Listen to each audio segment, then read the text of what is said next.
Welcome to the deep dive. Today we're looking at something really personal, quite powerful actually. Excerpts from Stolen Childhood, an Indian life story. We're aiming to Mm, unpack this, really raw account of a life shaped by some extraordinary and frankly harsh circumstances, right. trying to pull out the key insights and maybe find the strength within it. Yeah, and personal stories like this, they're just so important, aren't they? They give you a window, a direct look into experiences that are, well, hard for many of us to even picture. This one, I think, is really going to show us something about resilience, especially when facing immense hardship. It's a unique perspective. Okay, let's get right into it. The source starts off, and it's pretty jarring. The narrator says, "I was born in India and have a sibling group consisting of brothers and sisters. Our past is not favorable, but I grew up there." Okay, straightforward enough. But then this hits you. Even though I stole, I made it a point to do everything in my life and study. My mother would tie my hand with a rope and beat me if I did not steal. This is the way my life is going. Yeah. I mean, just take that in for a second. A child, actually forced to steal by her own mother and facing, well, brutal beatings if she didn't comply.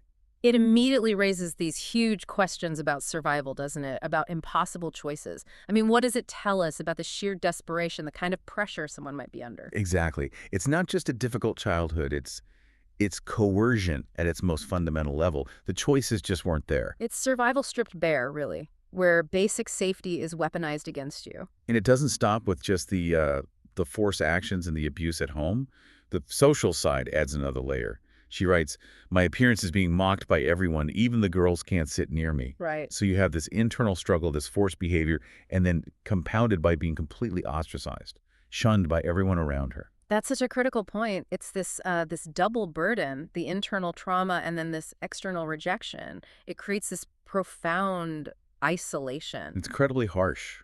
And yet, and this is what's so striking, despite all of that, the narrator then says, everything is moving forward in my life. Mm, that contrast is powerful. It really is. How do you reconcile those two things? The dire circumstances and this declaration of progress, of determination.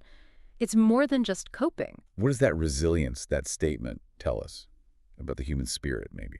Well, I think it points towards something deeper than just endurance. It's this assertion of internal momentum. Like, despite the theft, the abuse, the ridicule, there's still this forward movement inside. Some might even call it a form of, post-traumatic growth, finding meaning moving forward because of the struggle, not just in spite of it. So if we pull these threads together, Mm.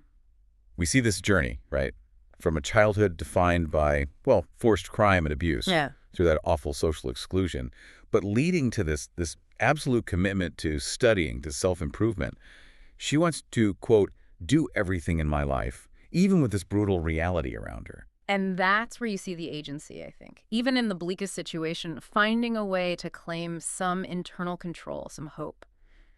It's about seeking dignity, isn't it? Definitely.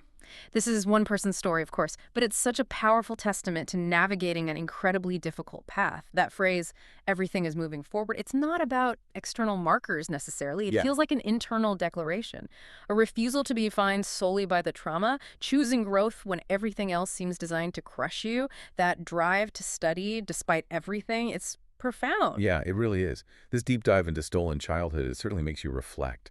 It highlights this incredible, almost unbelievable strength, Right. faced with forced theft, abuse, mockery, Mm-hmm. and still saying, essentially, I'm moving forward.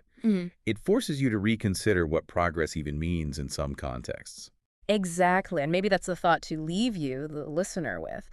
What does this person's drive to study, to do everything, despite the coercion, despite the ridicule, what does it tell us about that fundamental human desire, that need for dignity, for progress, for self-worth? Yeah. What does moving forward truly mean when the headwinds are that strong? When every single step forward is fought for against such overwhelming odds? It definitely makes you think about the hidden battles, the resilience we might not see happening all around us. A powerful reminder.